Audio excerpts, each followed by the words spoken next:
Sebenarnya seperti apa sih kesulitan ujian praktek pembuatan SIM khususnya manuver zigzag dan angka 8? Sekarang kita tanyakan ke jurnalis Kompas TV Triksi Valencia yang ada di Satpas dan Mogot Jakarta Barat. Triksi, seperti apa sih sebenarnya kesulitan untuk mencoba manuver zigzag dan angka 8 agar lolos ini untuk mendapatkan SIM C? Ya, Audrey dan juga saudara, ini akan kami tunjukkan ya melalui juru kamera Kompas TV Yohan Bagja juga akan dibantu ditunjukkan di layar kaca Anda. Kalau yang ada di samping saya atau di bawah kaki saya ini adalah lintasan berbentuk angka 8. Jadi nanti pengemudi ini masuk dari sebelah kanan saya ini lalu kemudian mengitari di sebelah sana ke atas lalu kemudian kembali lagi ke sini. Nah, ada sebenarnya beberapa aturan yang menjadi persyaratan bahwa pengemudi ini akan lolos ketika bisa melewati lintasan berbentuk angka 8 atau zigzag. Seperti misalnya tidak menyentuh dan menjatuhkan patok pada setiap materi ujian itu untuk lintasan zigzag. Kemudian juga kalau untuk di lintasan angka 8 ini kaki tidak menginjak lapangan pada materi ujian yang dilarang. Kemudian juga tidak melakukan pengereman pada materi ujian yang dilarang dan peserta tidak menaati ketentuan uji praktik sesuai dengan petunjuk penguji.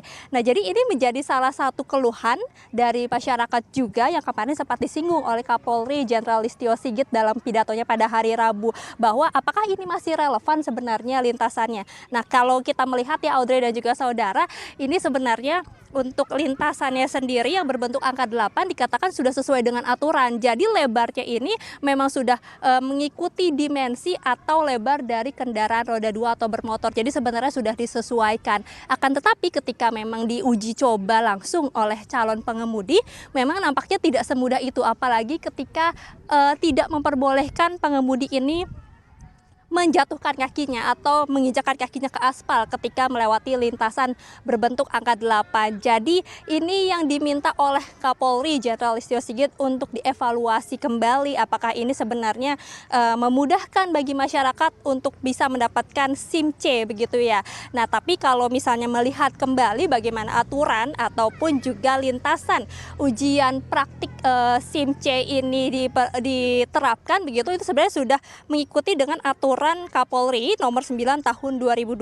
Jadi ada 4 ujian praktek sebenarnya, yakni uji pengereman atau keseimbangan, uji slalom atau zigzag, uji membentuk angka 8 dan uji berbalik arah membentuk huruf U. Nah, untuk lebih jelas Audrey dan juga saudara terkait dengan tanggapan bagaimana dengan apa yang sudah dikatakan oleh Kapolri untuk dievaluasi terkait lintasan yang sulit ini, kita dengarkan kutipan atau pernyataan dari Brigjen Yusri Yunus selaku Dirgiden Korlantas Polri berikut ini.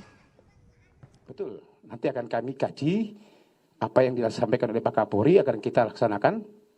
Ya, kita akan mengkaji, mengevaluasi bentuk ujian praktek lagi, khususnya di angka 8 sama zigzag itu. Apakah masih relevan digunakan? Karena memang pada saat itu adalah sudah berdasarkan kajian. Tapi kami akan mengkaji lagi dengan situasi sekarang ini. Untuk bagaimana, karena saya tahu beliau sampaikan adalah tujuannya untuk bagaimana memudahkan masyarakat. Tetapi tidak lari daripada aspek keselamatan.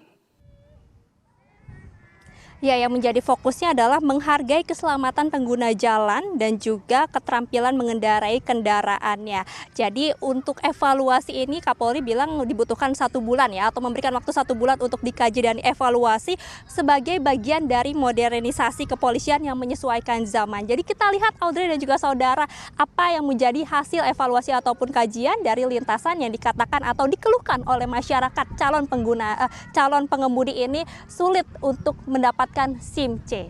Audrey. Oke, jadi kita harus tunggu 1 bulan lagi nanti hasil evaluasinya seperti apa. Terima kasih Valencia Triksi, jurnalis Kompas TV melaporkan.